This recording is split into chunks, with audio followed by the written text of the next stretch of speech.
Looking for a fast-charging, ultra-responsive stylus for your iPad? Meet the 2X Fast Charge Active Stylus Pen, designed for 2018 to 2025 Apple iPads. Take your creativity and productivity to the next level. Click the link in the video description to shop now on Amazon. We're talking about a crisis in the gaming industry that's been brewing for years. Games are a multi-billion-dollar market, but they're also deeply tied to violence, colonialism, and genocide. The people who make these games are often based in countries with questionable human rights records, and they're influenced by cultures that promote harm towards marginalized groups. Microsoft is one of the biggest players in this industry, and their console has become an iconic part of gaming culture.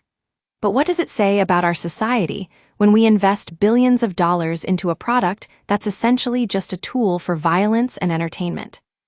The problem is that most people who play games don't realize how much thought and effort goes into creating them. They don't know that the people who make these games are often complicit in systems of oppression, or that they're perpetuating harm towards communities of color. But what can we do about it?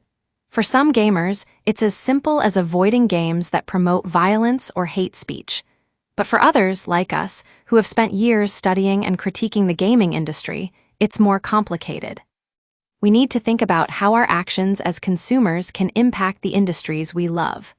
We need to support developers who are pushing boundaries and challenging the status quo.